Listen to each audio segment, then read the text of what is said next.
sure. Definitely, and I've even had great use in World v World, trying to make everything work. Now, what is the one thing on the staff that you don't like? What's your least favorite skill?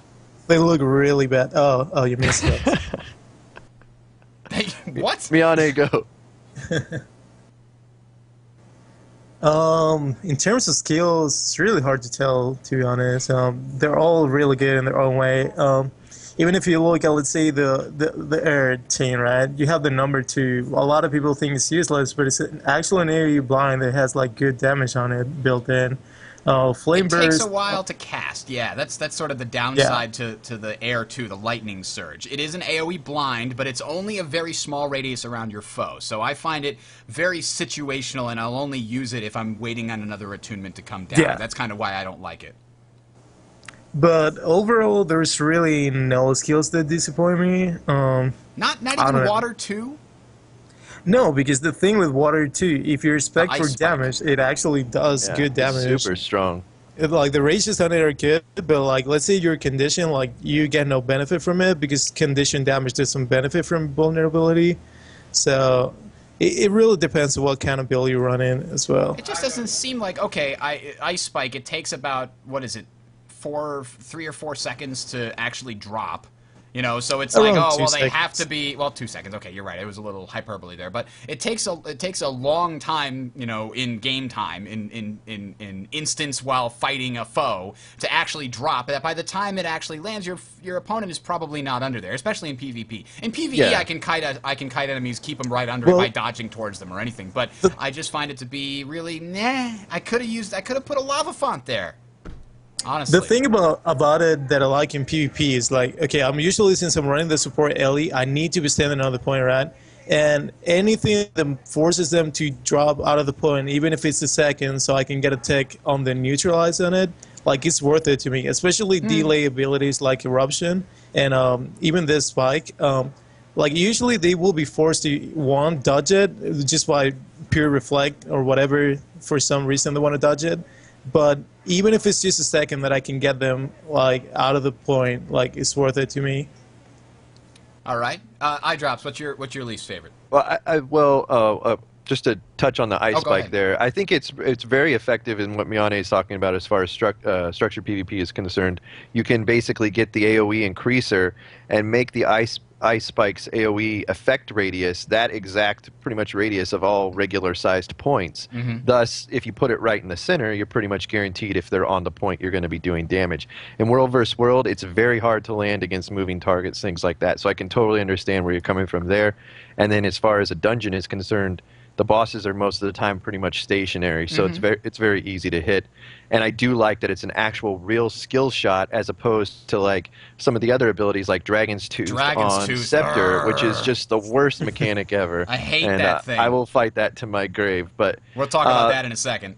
As far as skills that I have difficulty with in, let's say, World vs. World, for example, it's very similar to Ice Spike in its the Eruption ability.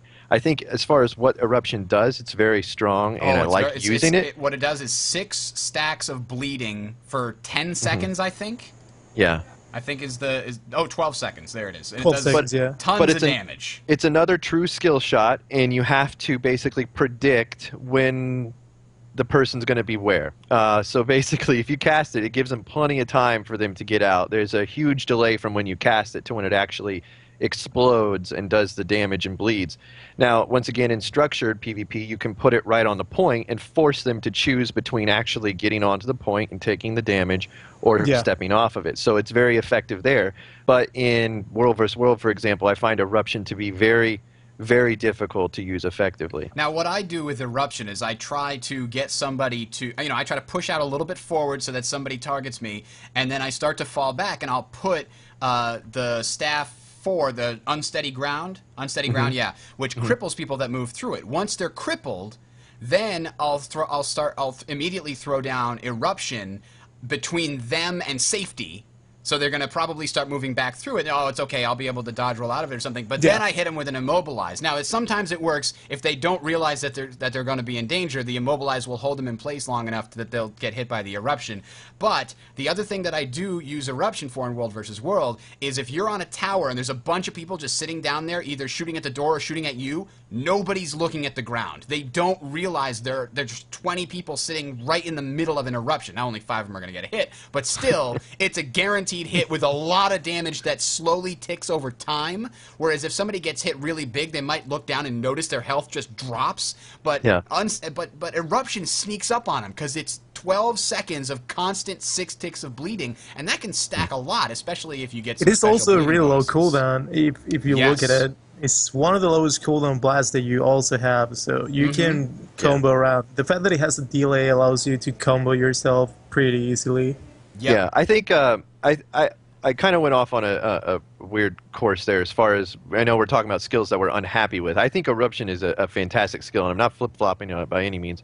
I'm just saying, though, that when you're fighting a moving target, which most cases, let's say you have a group of 5 and you're in World versus World, you're like a supply camp team or something like that, you're going to be encountering other people. You're going to come across other scout teams and things like that, and people are mobile. That's how this game, they the dodge, combat, you're right. You know what I mean? Like, you're not going to land that.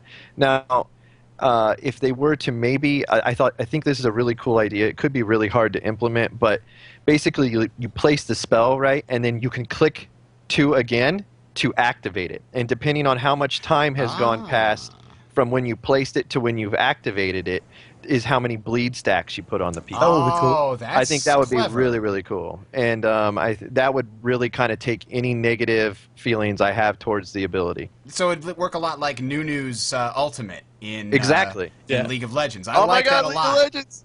Woo! Yes, I like that a lot. Okay, so I think we talked about staff enough. Let's move on to Scepter, because Scepter is really interesting. I want it to work so much, but it just, some of the, Scepter is my favorite air main hand, I think.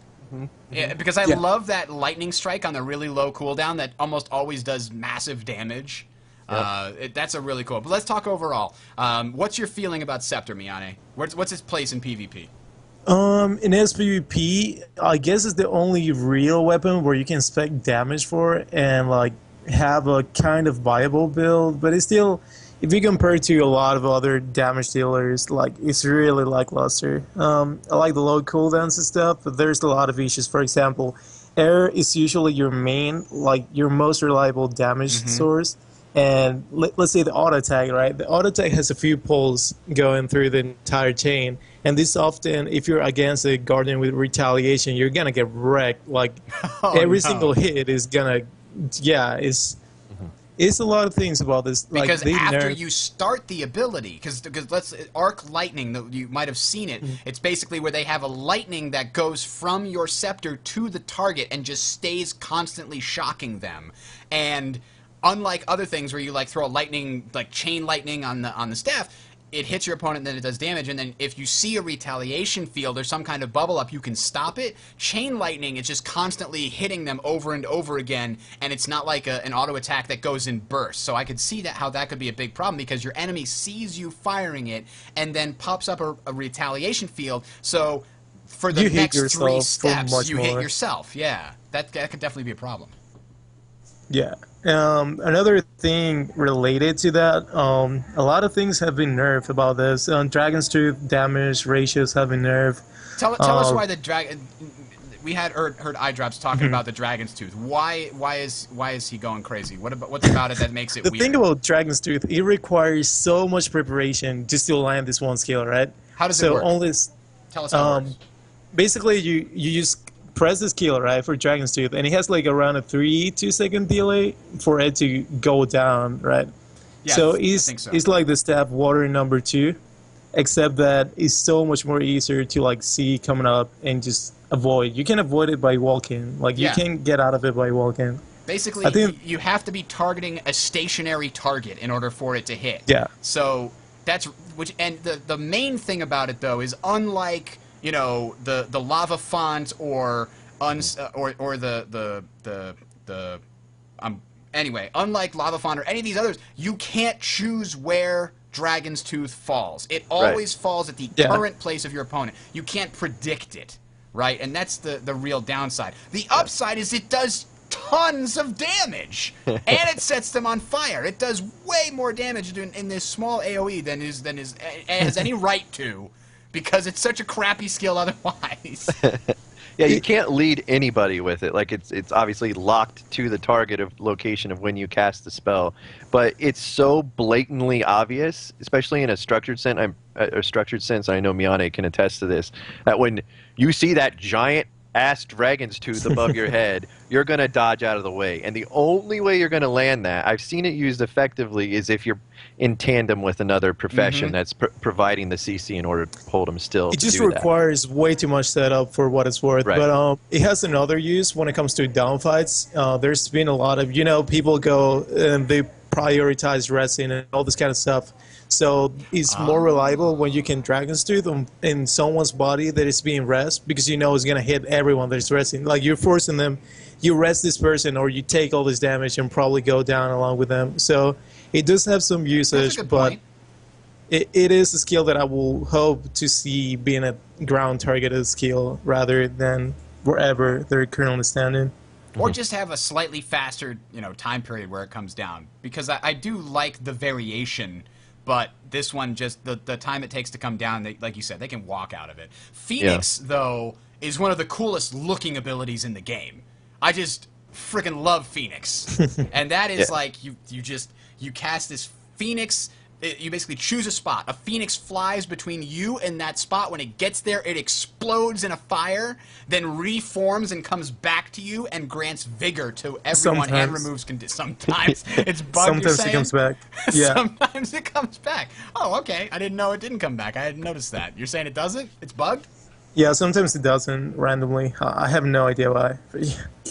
All right, so yeah, Phoenix is freaking awesome looking. And Flame Strike, man, that's a weird skill, because it's like you have to constantly keep them on fire. It's all condition damage almost. Nah. Right. You're talking about the auto attack? Yeah, the auto number attack, one? yeah. Yeah, I mean, it's good condition pressure, but it's definitely not good for spiking someone down. But obviously, you're gonna if you're doing Scepter Dagger, which is I believe what we're talking about here, because Scepter Focus is not that good. But well, I guess it's all right. But you're gonna have condition damage, like you're gonna have bonus condition damage. So burning is a good thing. Plus, you can use it to combo with your number 5 skill, which is what, flame grab or fire grab. Yeah, let me. Fire grab, yes. Yeah, fire grab. So like fire grab does additional damage, which is your number 5 skill on Scepter Fire or Dagger offhand. Yeah. So you can use your auto attack from your Scepter and Fire to start them burning, and then fire grab them to get that extra bonus damage. Yeah. So the thing that the Scepter definitely seems like it's a condition damage weapon. This is because besides the Flame Strike on the Scepter, Phoenix, Phoenix doesn't set anything on fire, does it? It just does damage. I'm pretty sure. It does damage and also grants you vigor. But it doesn't set anything on fire. But the Flame Strike sets things on fire. Stone Shards, the auto attack for Earth, sets things on fire. So that's definitely a thing. Now, if you combine that with... You mean Bleed? The Bleed, sorry. Condition damage Bleed, yes. And then, as you were saying, you usually, when you're using a Scepter, you also use a Dagger. And like you said, Ring of Fire sets people on fire. Fire Grab is dependent on people being on fire. And the Dagger on Earth gives you huge amounts of bleed. So it just feels like the Scepter-Dagger combination is a combination for condition damage builds. Did you see it being used any other way? No, I personally dislike any kind of condition damage build, mostly for Ellies that is not staff, because it has the application is there, but you don't have a lot of things to cover, right? So if I am let's say I'm using Scepter auto attack bleeds, right? Like the application rate is there, but I have nothing to cover this bleeds with. So let's say I got 20 stacks and I don't know, like I'm putting all these stacks on you, but you're constantly removing them before they get to do any real harm to you. Like before the stacks reach that spot where you're gonna be taken down super fast. Yeah. So that's kind of my issue with Scepter, is that you don't have those options to cover your conditions with. And that's actually some small advantage to the to the Flame Strike, the #1 skill on the Scepter, because it constantly puts them back on fire. If they try to take it off, well, it doesn't matter. You're on fire. So I really love, though, I mean, some of the things on Scepter look the coolest, to be honest. They're like, they make your Elementalist look like a badass, even though I'd rather be fighting with a staff often. I mean, the air one, you've got Arc Lightning, which looks cool, and then Lightning Strike every 5 seconds. You're just calling down lightning on them. It's pretty awesome. And Blinding Flash, I mean, Lightning Strike doesn't have any interrupt, so it looks like you're doing 3 things at once, almost. And then the Rock Barrier, the #2 on the Earth, surrounds you, like you just call up the Earth to surround you and protect you, and when you're done with it, you throw them at your opponent. That looks awesome. You're like, well, I'm done with this barrier. You, go. It's like, on Dancer, on Prancer, go. Sadly, the chain, like that hurl, got nerfed really badly.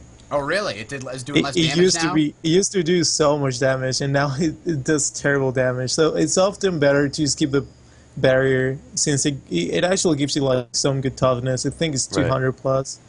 Yeah, so like it's a 30 seconds. When I'm usually like finishing off an opponent, I'll hurl my barrier at them. It's just a spite. Here, take this rock, or rocks, however many are left. But yeah, like the big combo, I know Kirby in chat was talking about it. Like, if you're running Scepter, you're running Dagger offhand, and the big combo used to be you would start in Earth, you'd queue up your #2 skill, that Rock Barrier skill, right? So you'd have that in. You'd switch out of Earth, and you'd go into Air. And then you would ride in on somebody. Ride the lightning. You put your aura on, ride into somebody, and then you would updraft them while shocking them at the same time, and then switch to your fire attunement while they're knocked down on the ground. Cue your Dragon's Tooth to start up its build-up above them, and then throw your Phoenix at them. And that was like a huge amount of damage if you can pull it off. But honestly, and I know Miane will agree with me on this, anybody that's worth their salt in structured PvP is going to take some form of stability or some way to get out of that combination. Like you're not playing correctly if you're not taking those counters to this type of play. And I know a lot of people are successful with it early on in the game when people are learning, but as people understand the actual meta and the mechanics of the game, they're going to have these things that basically completely nullify like 90% of the damage from that combination.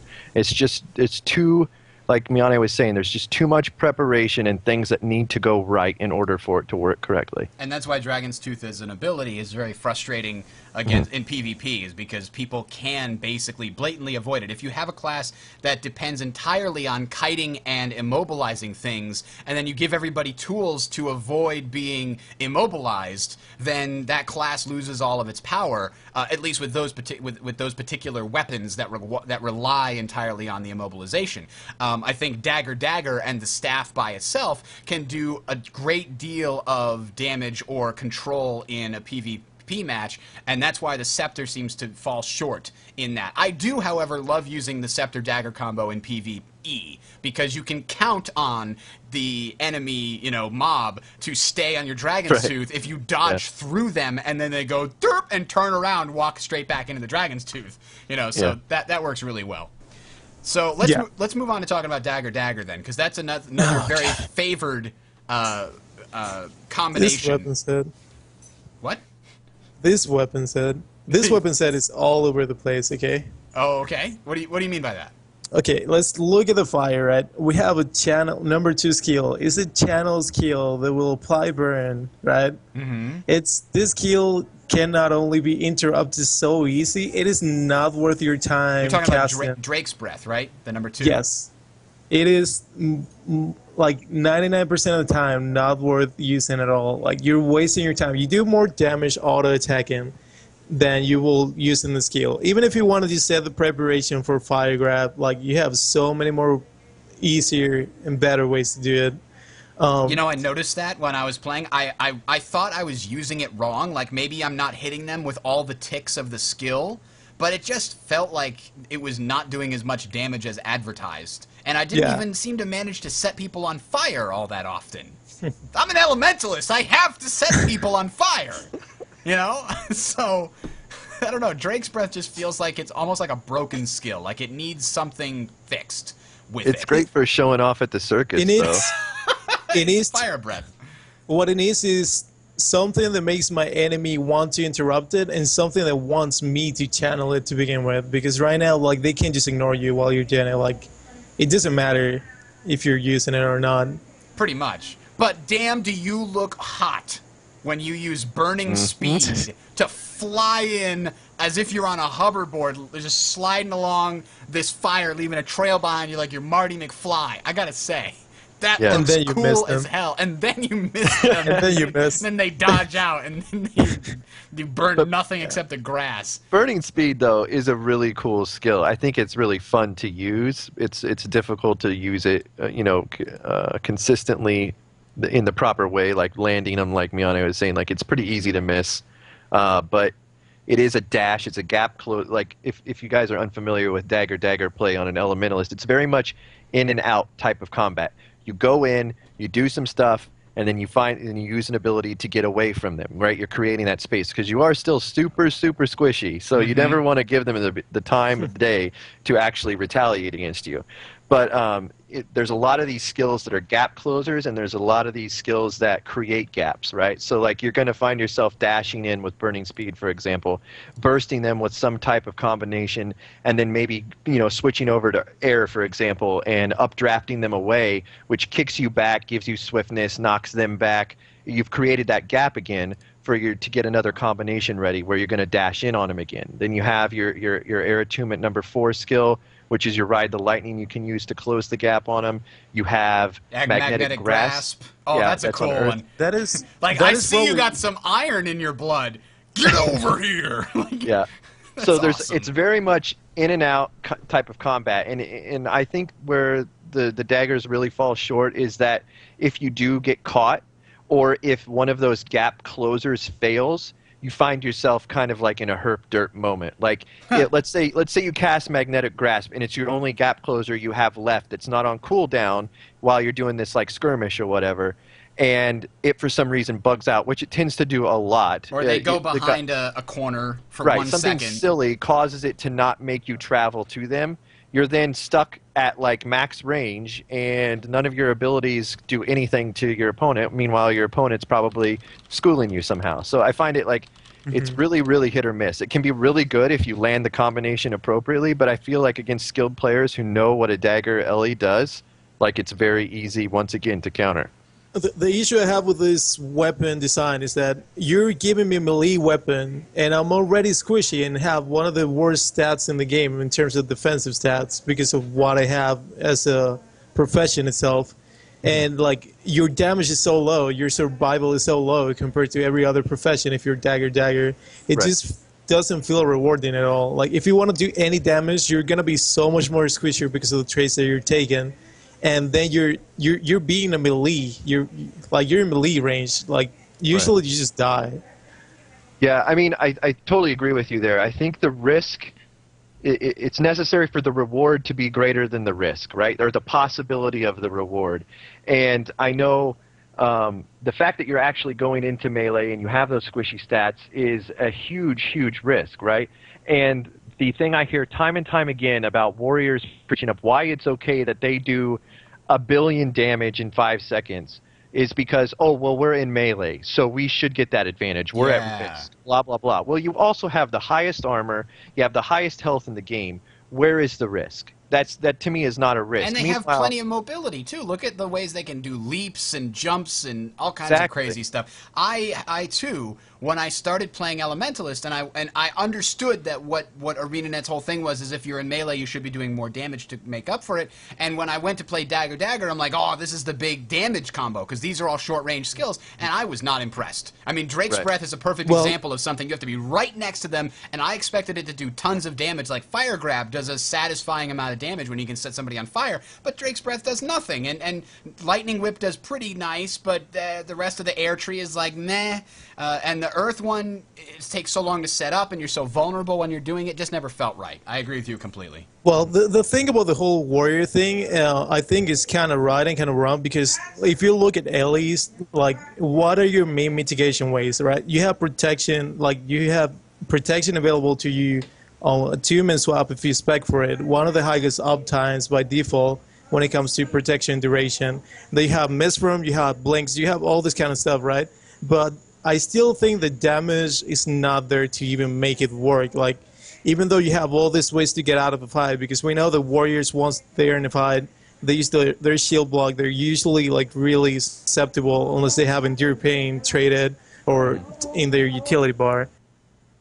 So I just think the damage is not there. Like, it just has no role defined for this dagger. Another thing about burning speed, if you compare it to skills such as Heartseeker, like Heartseeker is so much more reliable, does so much more damage, and also easily. That's a thief skill, right? Yeah, that is a thief skill. And that, I think, goes towards a target, not just in a direction that yes, you're going, exactly. Right? Burning speed always seems to go in a direction rather than a target. It goes to the direction that it has the same thing as Dragon's Tooth, where wherever they're standing, that's where you're gonna go. Yeah. All right, so I guess we got to talk about focus, although I don't know anybody that does. It's because, as we're just talking about, the Elementalist is very squishy. The focus makes them less squishy. There's a lot of great defensive abilities here, but it doesn't mesh with either the scepter or the dagger very well. Yes? Agreed. Yeah, focus really doesn't mesh with anything. I mean, there's some cool abilities on here, like Swirling Winds. You can just create this thing that knocks out all projectiles. You can knock down foes. You can drop a comet of ice on people and daze them. Flame Wall, Fire Shield, Magnetic Wave. So Obsidian Flesh. It's a doom invulnerability potion. I mean, who wouldn't want that? Those are all they're great really skills. Cool. But neither of the main hand weapons give you enough damage to justify taking the focus, I think is the main thing. Nothing about focus really justifies itself other than the invuln and the projectile. And look at the cooldowns on these. Yeah, because if you also look at the trait lines, like all the aura trait lines all over the place, all the traits related to auras all everywhere, right? And if you look at this focus, like you have these conditions, like from the burn-in aura, you have the wall, and it's just all over the place, and your train lines are already everywhere. Like, it just makes no sense with any weapon right now. I mean, when I look at this, I see the lowest cooldown on this list is 20 seconds. And then you've got a couple 25s, but then you've got 40, 50, 50, and then you look at the dagger as an offhand weapon, and it's got 15. Then you've got a couple of 40s, you've got another 15, then you got a 45 and a 30. So maybe it's close enough, but it just, I don't know. It just doesn't gel very well. All right, guys, let's talk about the Trident. Oh, man. Okay. No, what? Let's do it. Trident? I'll drop a huge bomb on the public tonight if you want to talk about the Trident. Let's do it.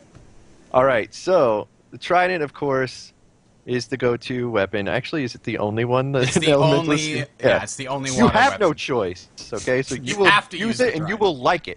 But if you're in air attunement and you're using a Trident, your number 2 skill has infinite range, literally across the map. Oh, really? So everybody can abuse the shit out of that. You heard it here. I will let you in on the secret. Don't you mean air pocket? Whatever number 2 is, the electric shock. Yeah, the AoE electric damage. Yeah, you can literally, if you can see it to target it, you can hit it with your number 2 skill. Wow. So I love using it to like pull mobs and things like that. It's probably going to get fixed sometime soon, especially now that it's out and about in public knowledge. But basically, that is a really cool skill. And, another thing. Yeah.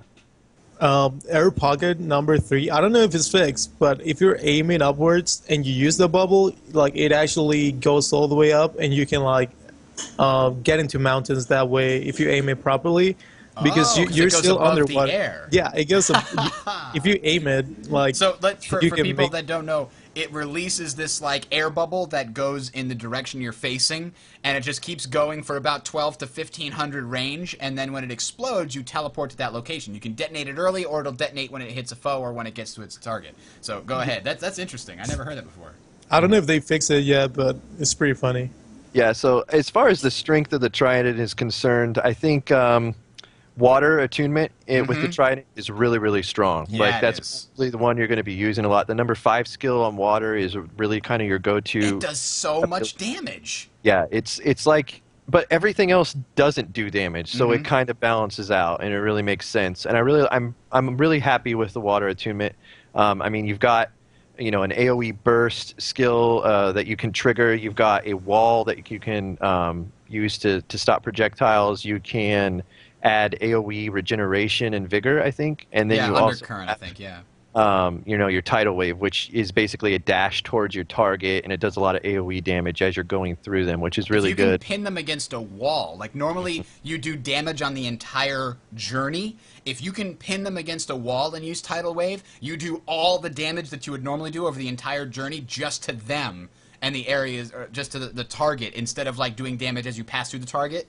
It seems like it does more damage if you can pin them against a wall. It's kind of interesting. Same kind of bug that was in League of Legends, where you do extra stun if you use Alistair to knock them against a wall closer to you rather than further away, or something like that. So right, because it automatically assumes that you're continuing on past that point, right? So it just keeps going with the damage, which is really nice. Now, a big thing that was a problem with the Elementalists here early on with launch is that we weren't allowed to use an elite underneath PvE or World vs. World. Now, in Structured, you were. I was breaking my immersion. Yeah, basically, we were without an elite there for like 2 solid weeks, and it was pretty lame. And we just recently got it back with one of the patches, and it's really nice to have that back. I am waiting. I am waiting for the refund of all of the damage I had to repair on my armor. I think it added up to like 50 gold or something, that I didn't have an elite to get myself out of a bad situation. So, ArenaNet, when you want to send me that 50 gold, anytime would be fine, actually. Actually, we didn't have any underwater elite, because I actually tried. Oh, PvP didn't either? No, the thing is that elite was broken when we tried it before, I believe. Yeah, it's fixed now and in the game, so like everybody can use it, so it's really good. Basically what it does is it pulls everybody in and does AoE damage while you're pulling people in. So it's underwater tornado. The thing about it, though, is you have to unlock tornado, which is like way down in the tree. You have to spend a ton of skill points. You can just do this at 30 usually. I think I got to about 50 before I unlocked tornado, just because you have to save a bunch of skill points in order to get it. What is it? It's 10 to do 50 skill points in order to get tornado. So nobody has 50 skill points waiting for them when they get a 30 usually. Right. So. Plus you're gonna spend your first 10 when you get elites unlocked on your elemental, summon elemental most likely. So that puts you even farther behind or whatever. But it is a good skill. It can be used in different scenarios. I think there's as far as elites go, I know we're kind of getting off on a tangent here with an elementalist, but or with the elites. I'd say summon elemental is probably the strongest right now. It brings the most to the table. It has a lot of versatility to it. I don't think tornado is a bad skill or I don't anything know. like I'm that, real partial to fiery greatsword. Oh seems man, to do I think fiery greatsword looks the coolest. Definitely looks That's the what it is. coolest. Hey, E2 Brute? No, man. No, it's so bad. Don't get me started on this. I'm just kidding. Well, hang on a second, because I summon the fire elemental, and it's supposed to do all this damage, and if I do nothing and watch it, it does like 300 damage every like 5 seconds. And I'm like, really? It does like one half of my auto attack? It's also burning, and it's also adding might to the area with your group. I missed that part. Maybe it's better than I thought. Also, the Ice Elemental will provide you a really big heal and chill as well, and the Earth One provides you with AoE protection, so the Elementals are kind of cool. All right, it's super versatile, though, because you can use it offensive and defensively. It's really nice about that. But back on the Trident, Bridger, what stands out to you as far as like the skills you find yourself using a lot with the Trident? Well, whenever I'm fighting a shark, I make sure to go into air and use number 5, Lightning Cage, just because I find it very funny to trap a shark in a cage when normally it's reversed and the shark is on the outside of the cage, and you get to look at him and go, "Oh, shark, you're so silly. We're supposed to be in the cage protecting us from you." I like that. So, I never thought about doing that, but yeah. I do that every time there's a shark. But can we talk shit? I want to shit talk for a second, because let's do it. What the fire underwater? What the hell is going on there? Shouldn't it turn into fire? No, it does nothing. It's garbage. I hate it. It's supposed to be, but it's stupid, and it never. What? Okay, but when lava hits water, right? Let's get straight up Pokemon rules here. When lava hits water, well, that's why the water spec is so much more powerful, I think. And fire is crap. Like lightning should be really strong underwater, right? Because technically, according to Pokemon rules, lightning should be super effective, but it's definitely not. But no, seriously though, the fire, I don't get it at all. Boil and steam, those make sense. Yeah, but in terms of actual mechanics, magma orb, nothing ever stands still underwater. It's got 3 directions it can move. Well, 6, but it's got 3 axes of movement. And magma orb goes to a place, sits there for a while, and then explodes. And that never works except against stationary targets. Annoying. But it's magical fire. Even when I try to use lava chains, I thought that would immobilize it, but no, it just cripples the opponent, and the magma orb still can't hit them. It's supposed to be this AoE thing, but the radius is so small, I can't do shit with it. Yeah, I think the number 2 skill on Trident is pretty good. Looks like, cool. what is it called? Steam boil. Yeah, it boils Steam the is the area. 3rd one. Boil is pretty good. It's a pretty decent size AoE, and that's what I'm looking for when I go to fire underwater, and that's the only one that gives it to me. And Heat Wave's okay. I thought it was crap, and then I realized it actually adds burning damage. Yeah, well, a cool combination you can do is actually starting in air. Well, you don't necessarily start in air, but being in air, casting your 5 skill, which is your electric cage, which holds everybody into an area, and then switching instantly to fire and casting boil in the cage, right? So you're holding them in place while boiling them to death, which feels pretty good. And then you throw steam on top of that so that they can't hit you once they come out of it. They're blinded. There's water vapor hotter than 212 degrees in my eyes. That means I can't really hit you. I don't know why you guys have so much underwater experience. It scares me.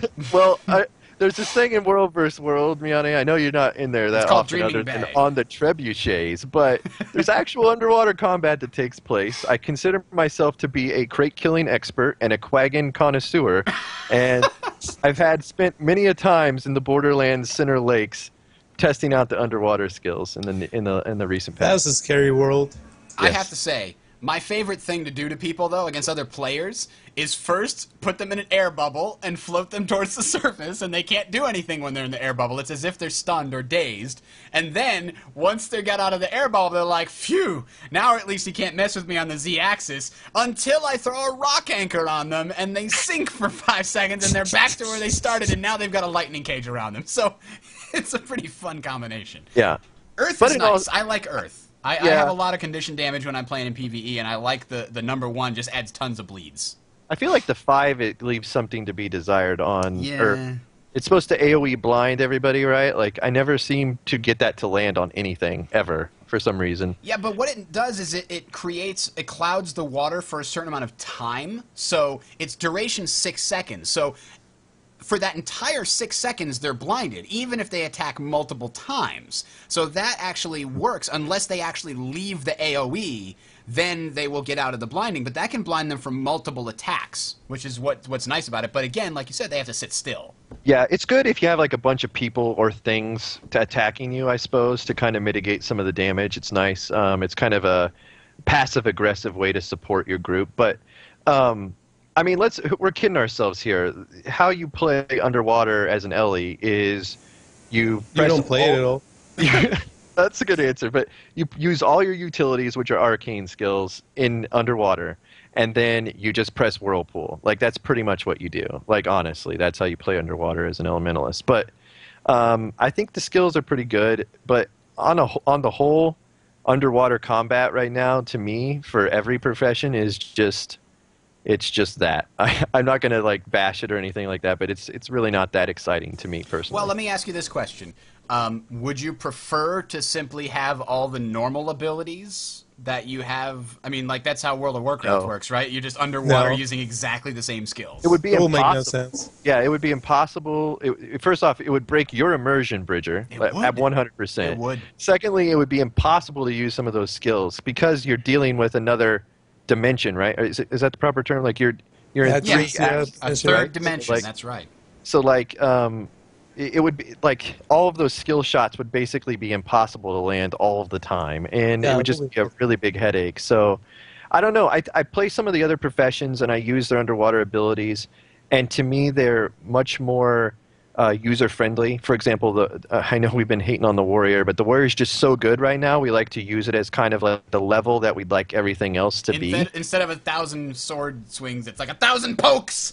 Right, 1,000 spears, and like I press my 5 button and I instantly go to you and chop your face off infinity times. Like, I mean, these things take the Z-axis, or whatever axis it is that's been added, the up and down axis. Yes, that's the Z-axis. It takes it out of the equation because you don't have to think about that. You use the ability and it takes care of it for you. Where on the Ellie, you don't really have that. You're very much needing to know where the target is at all times in order to land your abilities appropriately. Yep. All right, we're running long here, so let's jump on to healing skills. Okay. Do you mean Glyph of Harmony? Yeah, that's a great healing. It's the only one you should use. You don't like the Signet at all. Oh, come on. I like what it does. It gives health every time you cast a spell, and then it heals you if you need it. I like what it does, yeah. I like what it does. I don't like its values. Let's just put it that way. I don't like its values. I feel that I should vote Republican instead of Signet this year. Oh my gosh. All right, so anyway, the Signet Restoration is nice, and it jives well with, like, if you wanted to go with a Signet build, there's a lot of things that can buff Signets in your trait lines, and I've tried doing that. I've just never found it to be as useful as a full Arcane build, but we'll get to that later. But yeah, Glyph of Elemental Harmony, it does a different spell, gives you a different boon, essentially, based on your attunement, and that I almost always use for swiftness. Yeah, well, pretty much never use it for anything else. Now, I know Miane will disagree with you there because in Structured, you're using it for protection and condition clearing, which is basically earth and water. Yeah. You will use it in air to get around the map quicker if you have some time. And I noticed this when I play other professions. I'll use my heal skill, like, just without thinking about it as I'm moving, because I'm so used to using it when I have full health just to get the extra benefit or whatever. Oh. So I'll be wasting my heal constantly, and it gets me into bad situations. But that's a story for another time. Basically, Harmony is just the go-to heal spell, bar none.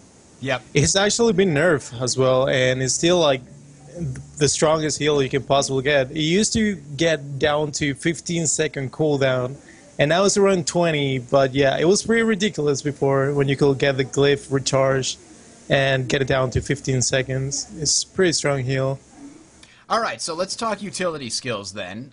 We've got them split into different categories. We have the arcane skills, the cantrips, and there's 4 of each of these. 4 arcane, 4 cantrips, 4 conjure skills, 4 glyphs, and 4 signets.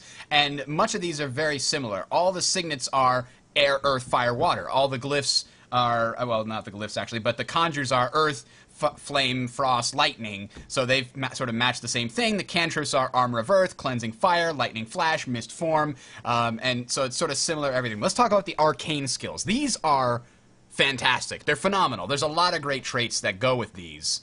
What do you guys think? Well, Blast got nerfed pretty hard recently. Well, not recently, but it definitely doesn't do what it used to do. I don't actually know the numbers. Yeah, didn't it used to have a weird thing where it was like really long range, like they lowered the range a little bit or something? No, I think the range is still the same. It's 1500. It's more than a normal staff skill. Right. They upped the recharge rate, I know that for sure, and I think they decreased the damage on it as well.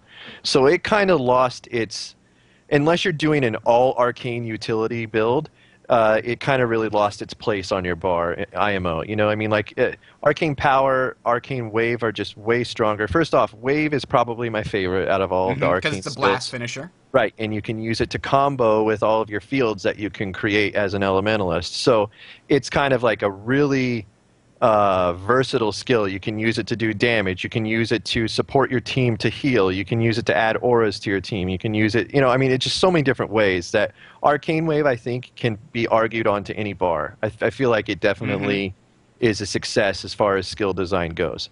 Now, Arcane Power, it's good. It's good to have permanent crits. And what does that do? 5 attacks do critical damage, okay. Right. But the only time I would ever use that ability is if I was going for a crit build, and I very rarely find myself doing that. Let me blow your mind for a second, because I found an awesome use for Arcane Power. Okay. All right. So, picture this. We've got the Arcane Trait tree maxed out, and I've got the Arcane Trait that, hang on, let me get the actual name of it here for you so that we can have people following along. Okay, the Elemental Surge. Based on attunement, arcane skills cause either burning for 5 seconds, chilled for 3 seconds, blindness for 5 seconds, or immobilized for 1 second. Now, that works with arcane power such that you get 5 applications of those particular things I just listed. So you throw arcane power on, you switch to fire on your staff, and you throw a fireball that does its normal damage that's AoE, it does critical damage, and it sets everyone you hit on fire for 5 seconds. It will do that the next 5 times. You can stack 20 seconds of burning on a group of people in addition to your fireball's normal massive amounts of damage. Mm-hmm. Or alternatively, if you want to make sure someone doesn't move anywhere, you hit arcane power and you go to earth on your staff and you start an eruption and then you hit them with your auto attack 5 times. Every single time they get immobilized for 1 second. But meanwhile, if they're ever getting, you know, a little tricky about that, you can hit them with your 5 skill to immobilize them more. Or you can hit them with Arcane Blast or Arcane Wave to immobilize them for another second. So that whole combination really helps you land the eruption. Now, I'm talking mostly from a PvE standpoint, but I've also had this work really well in World versus World, where there's much less, you know, organized enemies that are structured PvP champions. So it's possible this won't work really well in PvP because in between those attacks of 1 second immobilization, your opponent does have a chance, and if he's spamming his dodge button, he'll get out of it. But I find it still really, really cool to be able to basically set tons of people on fire and do a lot of fire damage to a lot of people with the burning. It's good. It's a pyromaniac. Sorry. Yeah, I think it's a really great skill. It's one of those. I think the key to being a really great skill, though, on an LE is that it's versatile. It can be used in different situations, and this definitely can be. Although I find myself wanting to use the other utilities instead of it. Like I feel like when I put arcane power on my bar, I'm basically saying it's like getting in a fight with no shoes on. You don't ever fight anybody in real life without shoes on because you don't have mobility, you don't have traction. It's just silly. You don't want to do it, right? It's like I need those survivability utilities, and arcane power is going to take that skill away from me, you know? So I find it very hard to put it on my bar. Well, at least in SPVP right now, I want to add to this. Now that Arcane Blast has been nerfed, I actually found some more use to Arcane Power. Now that I'm not, like, the whole thing about Arcane Power is that it grants you 5 crits, right? So usually what I do is I go with a build that has barely any crit chance, right? Because what I want to do, especially with Scepter, Dagger, is I want my Fire Grab, my Phoenix, and my Dragon to crit, right? Because they're my biggest, like, spike damaging skills. So I benefit a lot. Instead of going for high precision in order to get those crits, you can instead put a ton more power or vitality or toughness on your character and still get the crits you want with arcane power. Yeah. Is that the idea? Yes, it is. Very cool. Yeah, I tried this with Burning Speed, and it doesn't work because Burning Speed leaves a stupid wall that is like 50 damage per tick, so they count towards your crit count. Sad day. Ah, nuts. All right, so let's talk about these cantrips here. Armor of Earth gives you stability and protection for about, what, 5 seconds, maybe 7. A Cleansing Fire cures 3 conditions, breaks out of stun, and burns foes. That sounds like a really useful one for PvP, I assume? Meh. Nah? Which one again? Cleansing Fire? It's a good ability. It's your stun breaker, basically. You can see, the thing is, though, with these cantrips, if you trait them appropriately, you can get the exact same benefits off of the other cantrips, for example. Like Cleansing Fire is its really purpose is to clear conditions, right? But if you get the appropriate traits, you can make it so your other cantrips that do other things also clear conditions and also add vigor to you as well. Yeah. So you could use Lightning Flash or Mist Form for their and do benefits. The exact same thing basically as Cleansing Flare, plus you get the extra benefit of using the other cantrip. Gotcha. Yeah, that makes sense. So, Lightning Flash or Mist Form, these are sort of your mobility cantrips. Which one's better? What do you think? Do they both have a place? They both have a place in your bar. Mist Form has other than just surviving. It has the purpose that you can also stomp and rest, at least in SPVP, while also being in Mist Form. All you gotta do is just press F and go into Mist Form, and you're in Bone, and nothing can really stop you from it. So it has both offensive and defensive utilities. One thing I don't like about Mist Form is that, well, I'm not sure if I like it or don't like it, because it's your conditions will stay on you when you're in Mist Form. They can apply new conditions to you, but if you have any conditions on you by the time you go into mist form, like they're gonna stick on you. So this the only thing I will say hate about it.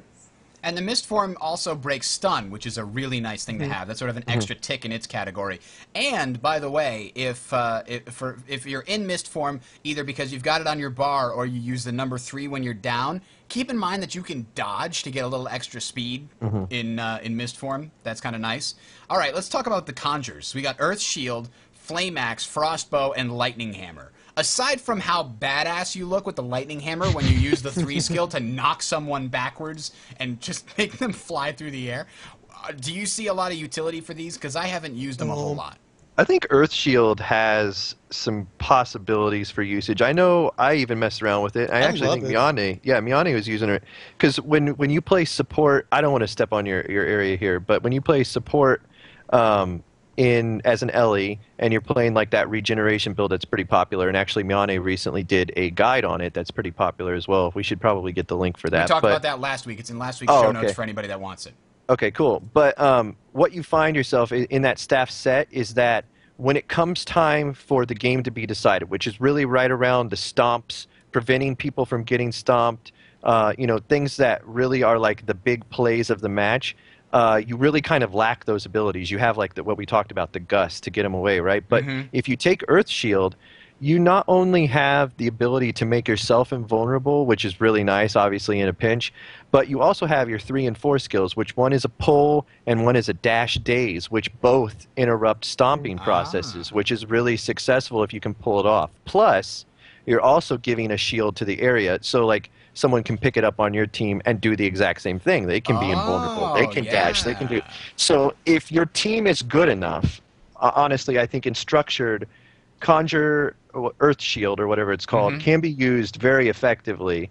But as far as the other ones, I definitely haven't messed around with them, and I'd say stay away from them. Maybe Lightning Hammer. I mean, Miane, what do you think? Yeah. I have been messing around with Lightning Hammer lately because the last chain of the auto attack is a really, really high scaling in terms of attacks. So I was checking if you can provide it to someone else and provide the damage. It is also Blast Finisher on every 3rd chain of the auto attack and an AoE blind. So I was looking into ways to incorporate that. I haven't tried it so much in the Ellie itself because really being locked into one weapon, like one weapon set of skills, like it doesn't benefit you at all when you're playing, especially staff.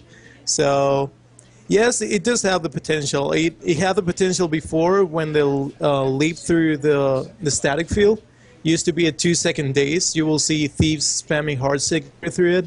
And since you can give it to possibly another, ally, because there's gonna be another one in the floor, it could end up being really, really annoying to have like static fields available so often and getting days every single time.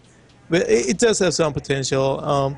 The Frostbow, it has cool ideas into it, just like Ash kind of ulti into the number 5, but it's really lackluster as well. It's really hard to aim and land, no matter if they're immobilized or not. How sweet would it be, though, if your number 5 skill was a huge crystalline arrow that you could shoot across the map? Wouldn't that be badass? Like I would love it. League of Legends? Like, I think that would be fun just to use or whatever. But yeah, all the other conjures for me just really fall off. I don't see any reason to put those on your bar. All right, what about the glyphs here? The glyph, you get the lesser elementals, which is kind of a smaller version of the elite skill. You got the elemental power, chance for spells to inflict a condition based on your attunement. Glyph of renewal revives allies with different attunement effects, but that only works on downed allies, not defeated ones. Glyph of storms, create a storm based on your attunement. What do you guys think about these? Well, storm is really good in PvE for like dungeoning and stuff like that. You can stack it on top of your meteor shower and all of your other AoEs and really kind of just decimate the area. Plus, you can get the glyph trait. It's called Quick Glyphs. It's a 10-point trait in the air line that helps reduce all of these spells that we're going to talk about here, or these glyphs. But basically, Storm I've used, very effectively in PvE and in World vs. World, for example, but I tend to not use it in World vs. World most of the time. So Storms I feel like is really a PvE skill, probably. Lesser Elementals is good if you're going for like the whole minion build. Like you can get 2 minions out at a time and do some decent damage even as a support Ellie. Plus it's reduced by that quick glyphs, although it can be buggy, so that's to be noted. Elemental Power, I don't really see a place for it other than if you were some kind of... Actually, I really don't know. Miane can talk about that one. And then, what was the other? There's another glyph. Oh, Glyph of Renewal, right, for rezzing? Yeah. That is super awesome for dungeon grinding.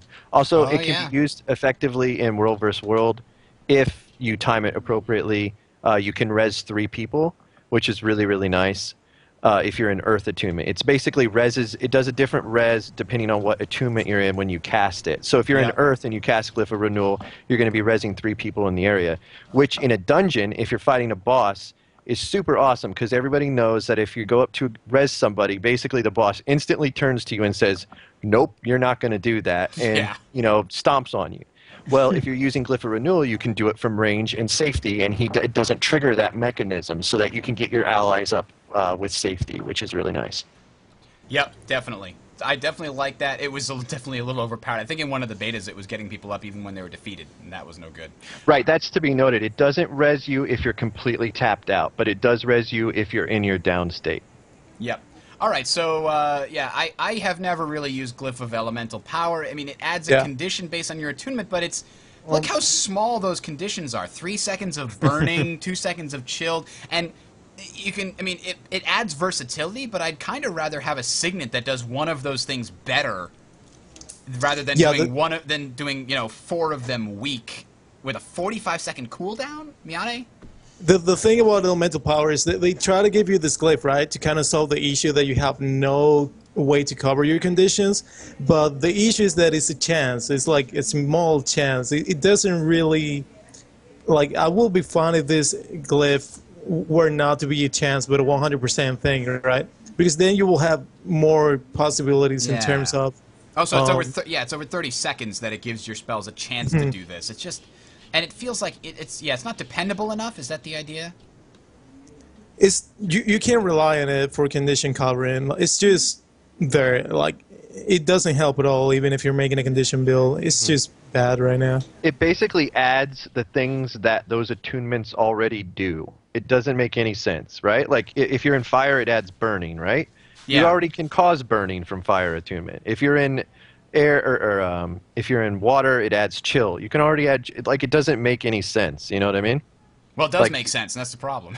Well, what I'm saying is, like, it doesn't bring anything extra. It doesn't do anything more than what you can already do while in those attunements.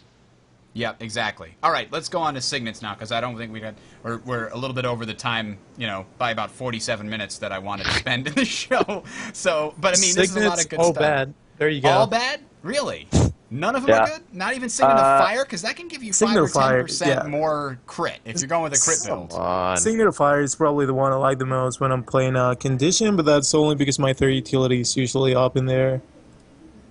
Then again, the thing about Burn is you can have a really long duration on it, but if they wipe it, like 3 seconds into that long duration burning, like, it's not worth it. Yeah.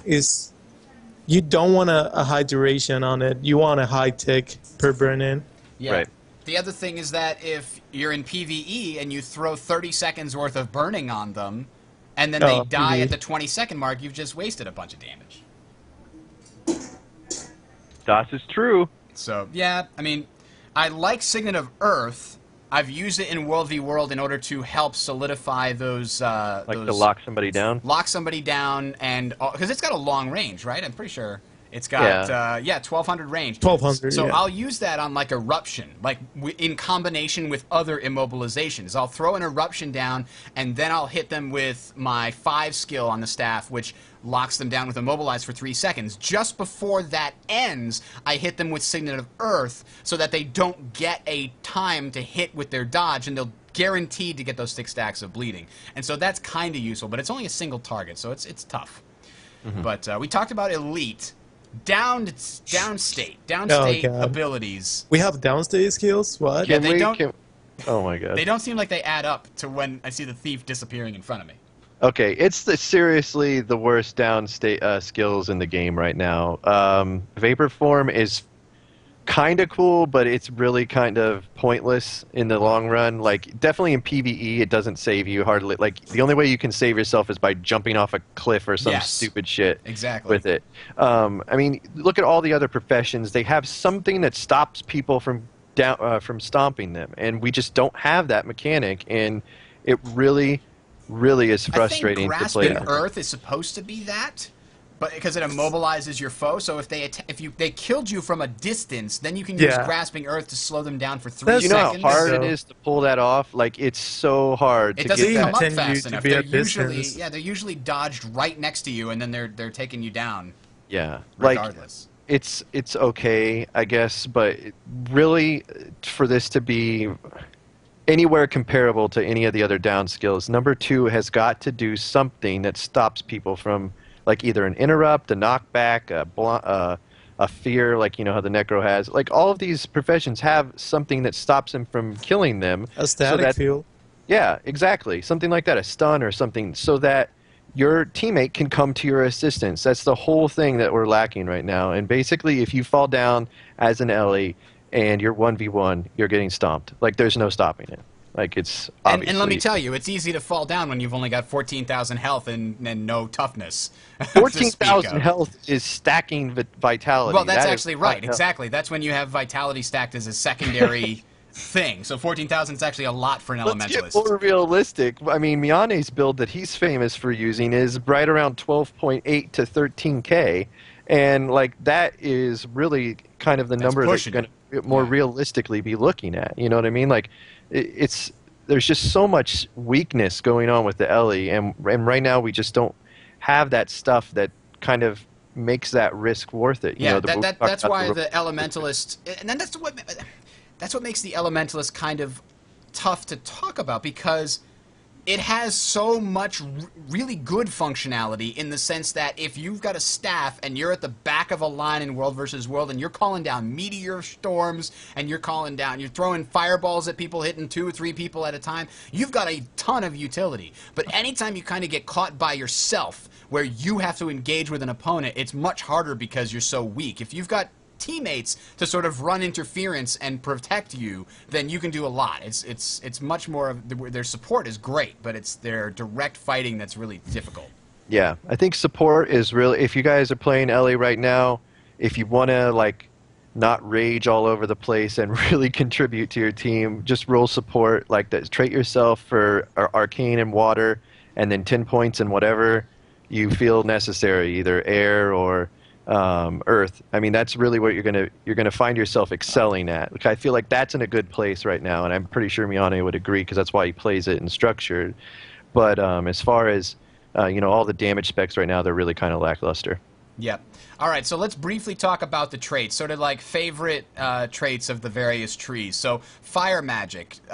What are these? Any of these really good? They sync well with any of your builds. What do you guys like, Miane? Probably the deal 10% more damage while attuned to fire. That's about it. There you go. That's the number 6. So you can get that at the first, the 10 major trait.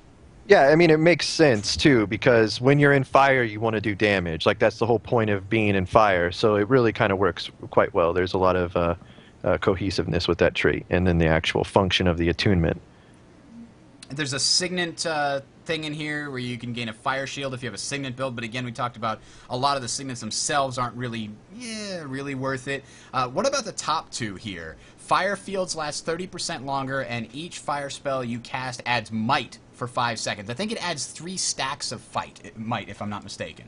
I would like to mention this fire field lasts 30% longer. Last time we checked, it's still not working. So it's better we can event 1. Yeah. Damn. Because completely useless. I envisioned a build, because I use, for example, Lava Font is a fantastic ability in World versus World.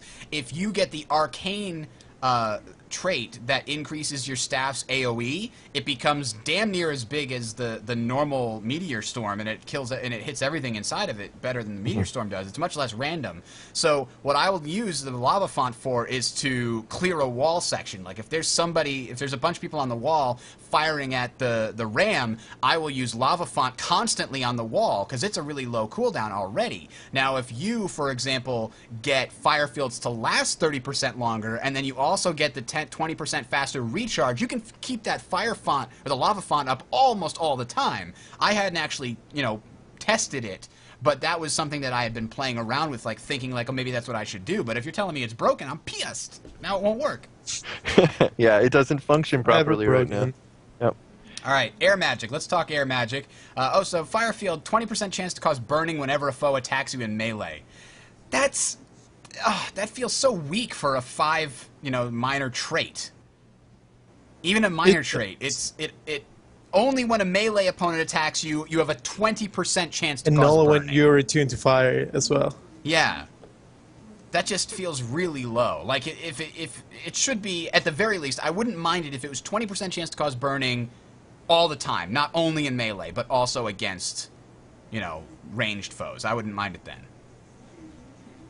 Yeah, well. Yeah, I mean, I agree with you, but honestly, I don't see anything in the fire line that really... stands out. Yeah, that really stands out to make me want to go into fire, other than just getting the raw power. Like, seriously, that's about the only thing that really stands out to me. Yeah. Indeed. And so let's go on to air here. Air's got some very interesting ones. Firstly, you move 10% faster when you're in it, which is freaking awesome, by the way. But that's awesome if you're not using a staff, because like we said, if you have a staff, you probably have permanent swiftness anyway. But if you're not using a staff, if you're using dagger, this can be really useful. And let's see, auras gain swiftness. What do you guys love in this tree? You guys go in this tree at all? Yeah, well, right off the 10-pointer, you can go for. If you're moving around the map quickly, there's the movement ability that builds as you longer that you're in air, which is pretty nice. Then as far as like actual playability, like you got the quick glyphs, which you can reduce the cooldown of all your glyph spells, which includes your heal as well. So you can make your heal drop and cooldown as well, which is really, really nice. Plus your elite that you're probably using. So that's a really, really good skill. Also, there is the do 20% more damage to people under 25% health, which is an extra added benefit to having those 10 points placed in air. Going past that point into 20 and 30 points as far as air attunement is concerned, or air line, you really have to be focused specifically on burst builds in order for me to kind of validate putting that many points into that trait line. Yeah. I'm not super interested in anything else there. Miane? Not really. I mean, I used to lie. He used to turn his microphone off while talking? We've lost a man down. My bad. Anyways, what I was saying is I used to like the grounded trait. You deal 20% more damage to knockdown and stun foes. So what I used to do is wait for my air elemental to stun someone, and then I will drop on them like, any arcane or stuff, and then I will updraft them. Yeah, anything I could do quick while they're stunned. Then use the updraft and do the whole Dragon's Tooth Phoenix combo, and usually you could get it in with a 20% extra damage, but lately not been going really deep into air because it's not really worth it.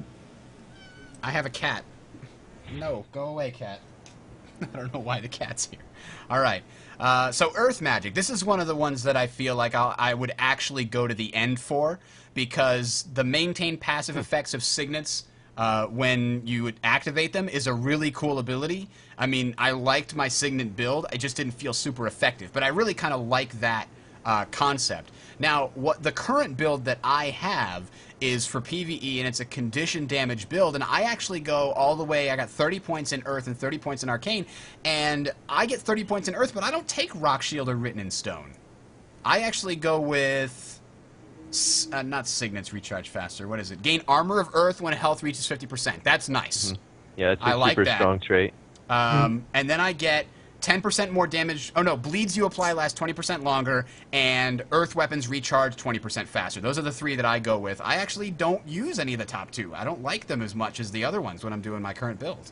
Yeah, and to me, it really feels kind of like, I don't know, when you get to those final tiers and you feel like the lower tiered traits are better, it doesn't make any sense to me. So then that, plays an impact on me psychologically that will tell me not to put that many points in there if there's no reason to get to that stage. Like, does that make any, you know what I mean? Yeah. Like, It just doesn't make sense. Like, the best skills, their best traits should be at the end of the line, thus giving you a reason to go all the way to the end of the line. Exactly. Yeah. I agree. But I do like going to the end of the line just so I can get those 3 things. I like the Earth skills recharging faster because the 2 at the end of the staff, the 2 CC ones are really nice, and I like getting Eruption going really just eruption against a group of people in World versus World that are just sitting there not noticing Eruption is going off under their feet and just bleeding, stacking them. Anyway, Water is Miane's one of Miane's favorites. What traits do you like in Water, Miane? I like, first off, the 10-point cleansing wave. Removing a condition from you and your allies when you're attuned to water. That's virtually, like, right there. You have a 9-second cooldown, like, grip wipe for one condition. Because you're going to be going 30 arcane. Like, don't lie to yourself. Yeah. So, yeah, exactly. Then if you combine that, like if you go all the way deep into the trade line and you see 30 points cleansing water, where you remove a condition when granting regeneration to yourself or an ally, that's where you see like the strength of yourself as a, as a support. Like there's your entire build in 2 trades basically. Because you will be providing regeneration to your team when you're swapping into water, and if you have the Dwayne runes, also when you're using your own heal, you're applying regeneration. So it is a lot of vibes going on. It also has one of the best minor trades, which is the healing ripple, the healing nearby allies when you're tuned to water. It is one of the highest base like heals in the game right now. Oh, wow. It is around 1.8k. Base once you're deep into this line, and if you're using any amulet with healing power in it, it goes up to 2.4k, and so that's a 9-second cooldown. I attune to water, and everybody around me gains about 2,000 health. Yes. Wow. Yeah, that pretty is much. Powerful. Yeah, it's really, really nice. I mean, honestly, this is the only thing that's really keeping the Ellie above. No, oh man, these puns. It's the only thing that's keeping the Ellie above water right now. Is the fact that these support abilities are very strong, right? And it really shines. And Miane uses it really effectively in SPVP as a support Ellie, and you can really see the strength of that regeneration build and whatnot. But that's definitely something that is done well on the Ellie. So we're really happy with that for sure. This powerful aura one always confused me because when you look at auras and you see there's like one... They're all over the weapon sets. Yeah, they're all over the weapon sets. Like there's 4 auras and they're basically... I think there's 2 if you do double daggers. Like that's the only place you get 2. Or maybe a scepter dagger is the only way you get 2. Otherwise you only ever get 1. Why would you waste a 3rd tier trait just to make a single skill that's on like a 30-second cooldown apply to allies as well? It seems so weak. So there was this build in the very first beta that was an aura build, and basically from the fire line you could get it every time you activated a signet. You would get a fire aura, right? Then you would get the ability, so you would use all signets as your utilities, okay, and your heal skill as well. And you would get the ability to share your auras whenever you applied themselves, and then you would get the trait that gave you boons based on the aura. Like, so you would get swiftness and fury and protection if you added an aura to yourself or ally, right? So basically you could continuously chain your signets over and over again and spam your area with auras. Meanwhile, using the auras that you had available on your weapons and giving all of these people massive amounts of boons and protection and swiftness and all this good stuff. But what they did when they restructured the trait lines, how they like put it to where you could only access it after a certain amount of points or whatever, they basically broke that build entirely, thus making pretty much all of the traits that revolve around auras pretty much pointless. Yeah, pretty much. All right, let's see. What else do we got here? Arcana, one of the favored trees. Like we said, I mean, you almost always put 30 points in here, and there's a lot of really good traits in here. From what I can see, in the minor traits are really strong. grant yourself Fury for 2 seconds when you switch attunements. I mean, that's like 2 seconds of plus 20% crit chance. That's pretty awesome. The lingering elements, I think this one's broken from what I've been reading. It doesn't work for all skills, but attunement bonuses are supposed to linger. That's things like, you know, when you're in water, you add regeneration, and when you're in earth, you get toughness and things like that. But that doesn't seem to be working for all skills. Skills have a chance to apply conditions on critical hits. That's kind of nice. Arcane precision, whatever. But the traits themselves are what's great. Arcane mastery, 20% faster on arcane skills. That's one of the reasons that Arcane Blast was so strong, because it had a low cooldown, and this made it even lower. I think this turns it into a 16-second critical hit. That's pretty awesome. Yeah, it's a good tier or a 10-point trait for sure. I find myself though gravitating towards the I can't remember what it's called. Elemental something. Basically, Elemental attunement. Elemental attunement, yeah. Yeah, whenever you attune to a different thing or different attunement, it gives a different area of effect, right? And that just is so strong. Like earth protection, fire might, water regeneration, air swiftness. Like for me, I will spend 10 points on that every day. No problem. And this is then reviving stamina. You have a 33% chance to gain vigor on critical hits. That could work well if you're stacking precision. Not my current thing, but that seems like it works well. The master traits are really interesting. The endurance recharges faster when wielding a scepter, which is actually significantly faster. I tested it. It's pretty significantly faster, and it does make a big difference. You can dodge a lot more with the vigorous scepter. Blasting staff is amazing in World v World. All of your AoE things get like 25% larger. It's pretty significant. Yeah, it's good. Arcane Energy is kind of nice. Arcane and Signet skills restore 25% endurance. That works really well with Evasive Arcana, which is the Grandmaster one, that adds that attunement at the end of the dodge. This is one of Miane's that he loves, that he uses a lot.